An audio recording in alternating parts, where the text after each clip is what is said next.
votre deuxième adaptation d'un livre, pourquoi avez-vous choisi d'adapter ce roman de la saga Malocène et pas un autre? Bien, en fait, il se trouve que l'idée du bouc émissaire m'est revenue un jour alors que je cherchais un sujet pour mon deuxième film. Et c'est vrai que ça m'est revenu ce livre de Daniel Pennac que j'avais lu quand j'étais au collège, fin de collège, début lycée. Et je me suis dit, mais c'est vraiment formidable en fait cet univers, en le redécouvrant, je me suis dit, mais ça correspond exactement à ce que j'aime, je me sentais bien en fait dans cet univers. Ce qui m'a plu dans Le Bonheur des Ogres, c'est vraiment déjà le fait que ce soit presque un huis clos dans un grand magasin avec Belleville, ça qui a vraiment deux entités comme ça. Et comme dans le titre il y a ce contraste entre bonheur et ogre, j'ai trouvé que c'était déjà très cohérent d'avoir ces deux décors très forts avec le magasin qui peut être même comme un ogre, l'ogre principal je dirais.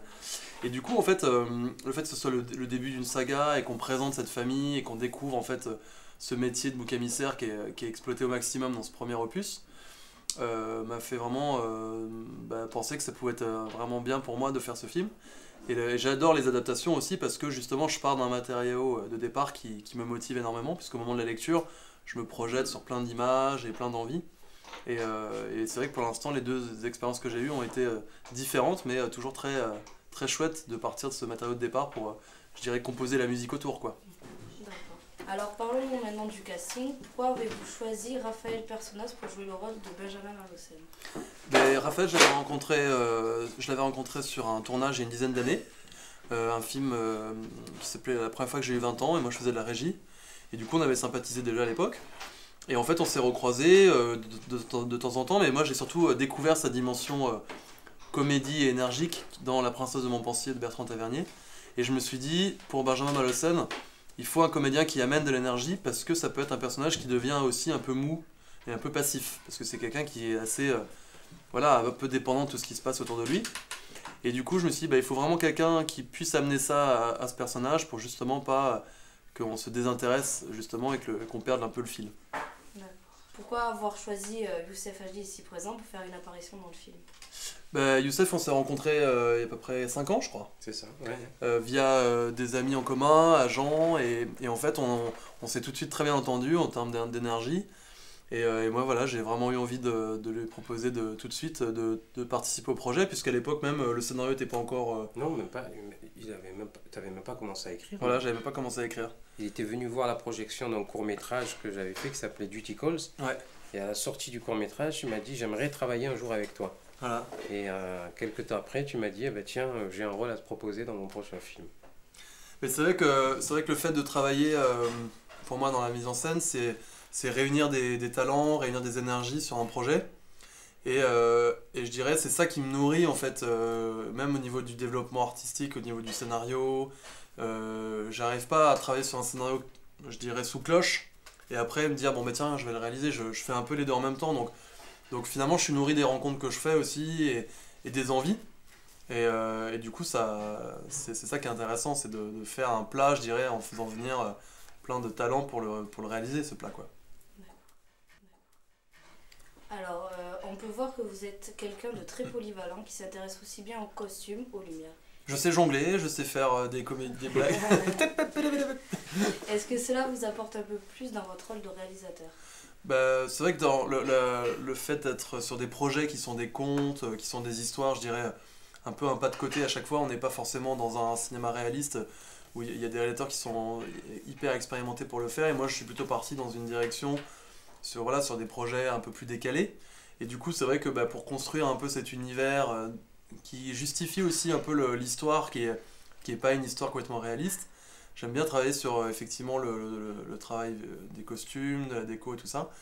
Et aussi parce que ça nourrit, je trouve, visuellement déjà le film, et en plus ça nourrit aussi les personnages, c'est-à-dire trouver un peu la façon qu'ils ont de s'habiller, de réfléchir à des gammes couleurs pour des personnages, des matières, tout ça. Je trouve que ça influe aussi un peu comme une paire de chaussures en fonction d'une paire de baskets ou une paire de chaussures de ville, on marche pas pareil. Et j'ai vachement mis d'importance à ce travail aussi sur le costume qui nourrit le travail des acteurs, je trouve. Enfin, je sais pas ce que tu en penses par rapport à tes différentes expériences. Si, mais je sais que la place du costume était très importante de toute façon sur Au Bonheur, quoi. Et que le personnage, notamment d'Amar, on l'a trouvé aussi par le costume aussi. Ouais. Au moment des essayages, c'est vachement bien, je trouve, d'échanger, de commencer à parler du personnage aussi avec des essayages de costumes, en disant tiens oui on pourrait imaginer que ça lui apporte ça, par exemple le blouson que t'as quand tu te balades dans le marché, tu vois les mains du coup tu mets les mains dans les poches, ça donne une dégaine en fait, qui est censée être celle du personnage, donc l'acteur peut travailler aussi avec ce costume quoi.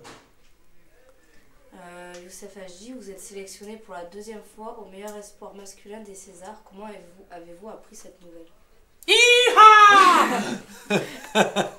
Là, c'est marrant, j'étais devant mon ordinateur, j'étais en train de lire un scénario et j'avais mon téléphone portable à côté. Et comme je me mets du temps à me concentrer, là, j'étais pour le coup concentré sur mon scénario et je vois le téléphone qui vibre 1 fois, 2 fois, 3 fois, 4 fois, 5 fois et je tombe sur un numéro et je dis mais qu'est-ce que c'est? Et je vois des numéros de gens que je connais du métier, quelqu'un qui me dit bravo pour les révélations.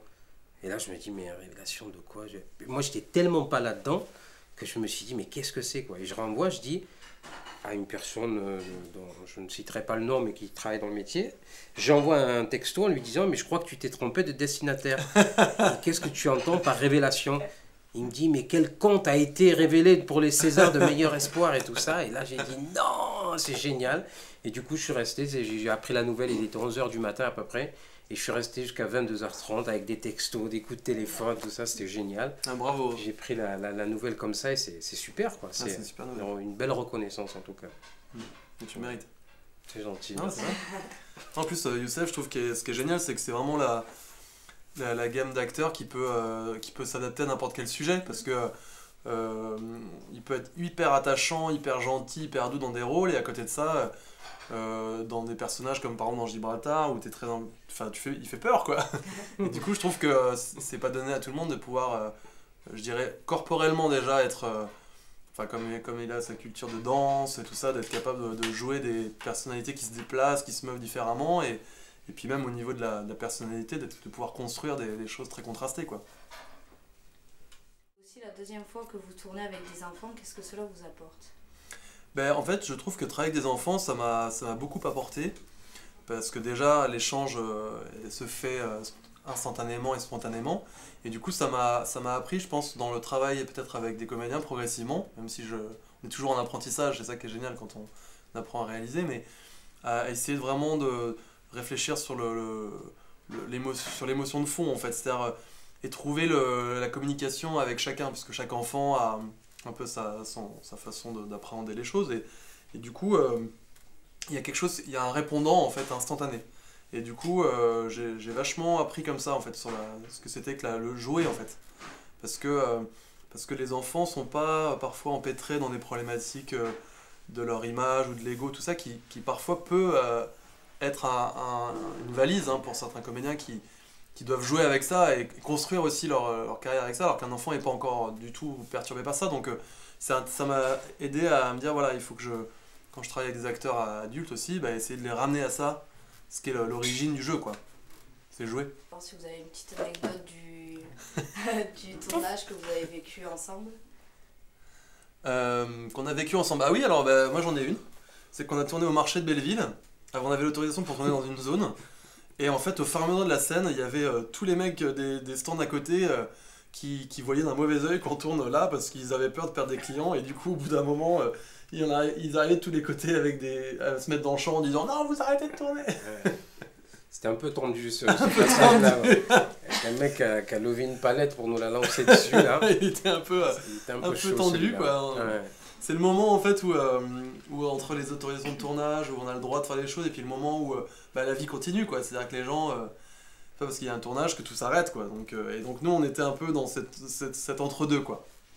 Et en même temps on était en train d'essayer de tourner cette scène pour que ça soit vivant, et donc il y a de la vie, ça pour le coup c'est le cas. Et en même temps du coup il y avait un petit moment de tension, donc je sais que c'était pas facile. Mais Youssef il gardait le cap, il continuait son personnage au milieu de ça. Nicolas, vous avez une prochaine idée de film ou d'adaptation de livre? Alors je travaille actuellement sur un prochain film qui n'est pas l'adaptation d'un livre mais d'un scénario original d'une jeune femme que j'avais lu il y a quelques années et qui raconte l'histoire d'hommes en fait qui se sont entraînés pour s'adapter à la femme avec qui ils vont vivre en couple. Donc c'est une sorte de fable romantique dans une histoire où, voilà, où on va dire une vraie histoire d'amour dans un univers où tout est marketé et où finalement l'amour est tellement fait sur mesure que c'est plus vraiment de l'amour du coup. D'accord. Et vous, Youssef Hajdi, comment voyez-vous la suite de votre carrière? Avez-vous des projets? Des projets, oui, j'en ai quelques-uns dont je ne pourrais pas encore dissimuler le nom ou le genre de film que ça sera, mais là, il y a des projets qui sont en train de se mettre en place. Mais j'ai des films à venir, quoi. Vincent de Thomas Salvador, qui sortira normalement en 2014, je pense premier semestre 2014. C'est l'histoire d'un film sur un super-héros qui a des super pouvoirs au contact de l'eau, mais avec une vision de cinéma d'auteur. Parce que l'acteur et le réalisateur, qui s'appelle Thomas Salvador, vient plutôt de ce genre-là de cinéma. Et puis le film de Jamel Debbouze, Pourquoi j'ai pas mangé mon père, qui sortira en 2015.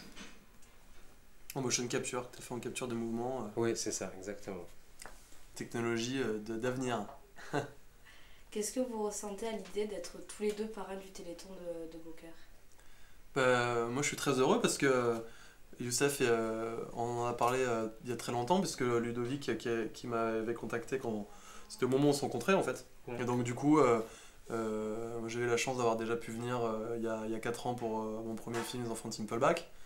Et là du coup, le fait de venir ensemble en même temps et présenter au bonheur et en même temps partager ce moment amical, c'est très chouette. Ouais, je pense qu'il a très bien résumé. Ouais, je pense que c'est un devoir. Nous, avec l'association des têtes à clap, depuis quelques années, voilà, c'est ce qui s'est mis en place à travers le média du cinéma, de pouvoir donner un petit coup de main au Téléthon, quoi, et ça se fait comme ça se fait dans la chaleur. Donc on se retrouve comme ça, aujourd'hui dans le restaurant de Cécile, dans l'épicerie. Merci Cécile. Voilà, qui est au fourneau. Et voilà, donc voilà, avec toute l'équipe, on est très heureux, bien évidemment, de faire partie de ça, et c'est presque un devoir, en fait. Donc voilà, on est content de faire partie de ce devoir, en fait. Voilà. D'accord. Merci beaucoup merci à vous. Merci votre accueil. Merci. Très gentil. Merci Nicolas. On se fait la bise. Bon, à la sieste.